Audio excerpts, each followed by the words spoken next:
Hey, what's going on? I received a really good question about chords that you can play up the neck. Say you're playing with other guitar players, and like the singer might be playing more like open chords, and another guitar player might be playing power chords. Let's say it's a singer's playing an A chord, and rock and roll man's over here hitting power chords. You don't necessarily want to double what they're doing. You want to kind of stake out your own territory higher up the neck so the guitars have some separation. If you play the same chords, the sound kind of collides and clashes and becomes muddy. So a good idea is just consider the chord progression and adopt your shapes as you go. Adopt. Okay, let's say it's A major.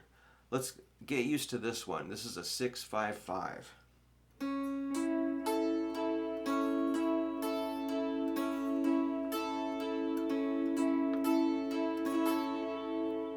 Excellent chord.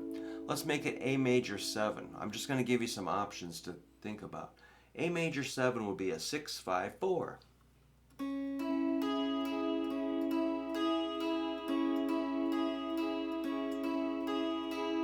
Now I'm going to go to A dominant 7, so my index finger is going to jump down here, which might hurt. This chord hurts.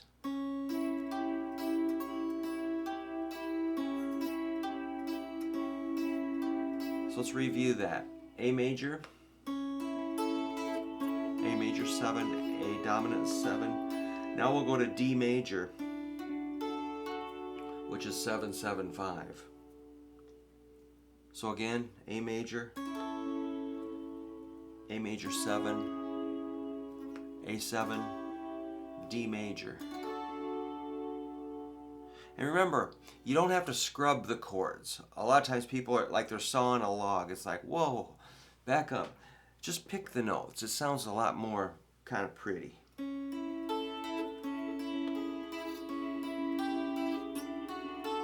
Versus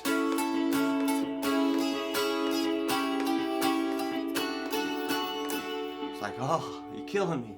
Okay, so we got to a D major. Now let's go to D minor, which is a 7-6-7. Back to A major. All right, let's review. We got A major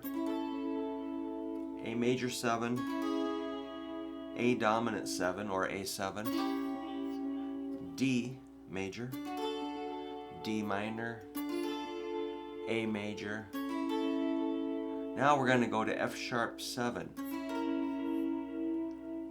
which is a 6-5-6. That's a pretty cool little shape. D7, E7, F7, F sharp 7.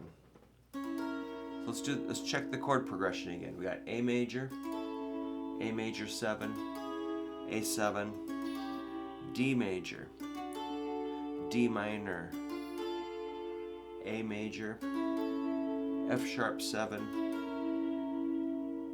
B minor, which is 7-7-7.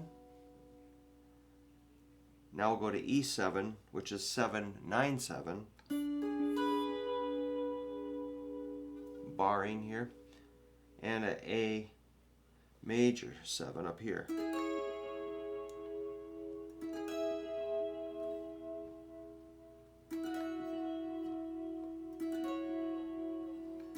Just trying to find some chord to end on there.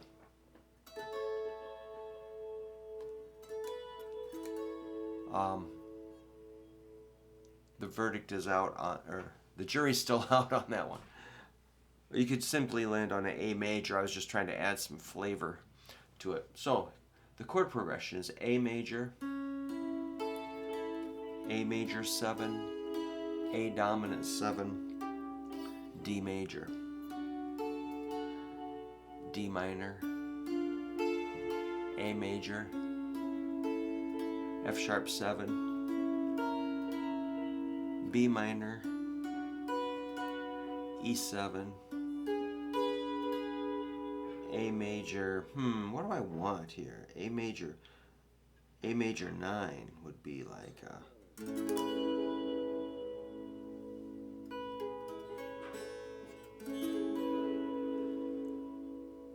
maybe, or just an A major, which is a 9, 10, 9. If you're doing, let's get rid of that delay. Let's say you're doing cowboy chords. That'd be going.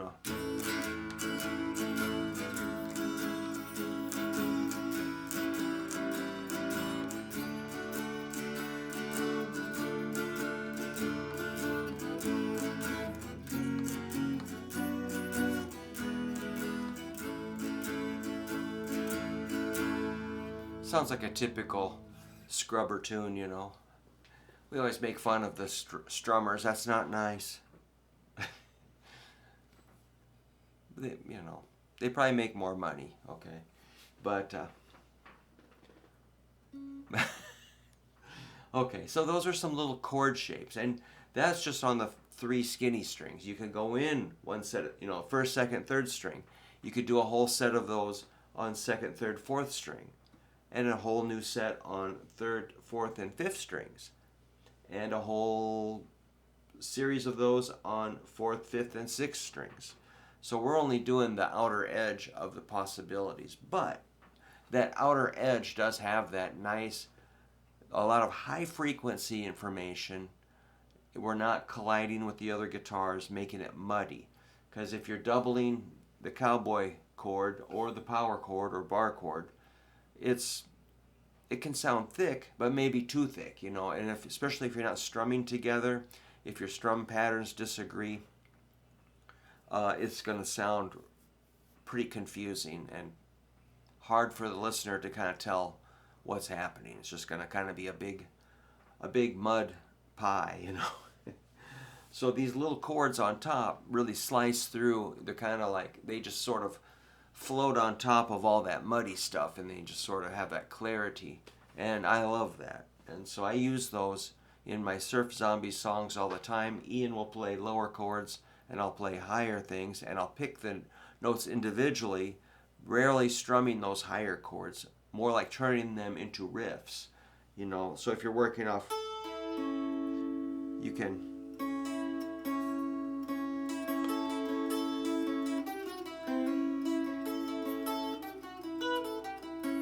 sort of add notes to those chords, little shapes. So they turn into they blur the line between chords and lead guitar and melody.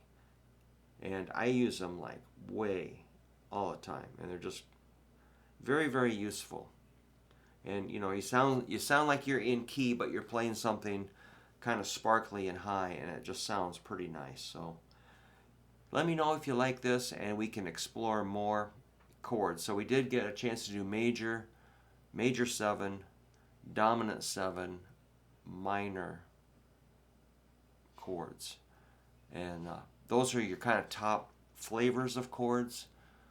We could have got a minor 7 in there, suspended 4s and augmenteds and diminished, 6s, add 9, 11s, and 13s. But I think keeping it at this level is not bad for this video, so we'll call it here. Let me know if this is helpful, and if you have any questions or comments or ideas about expanding this idea or something that will help you personally with your playing. Okay, thank you.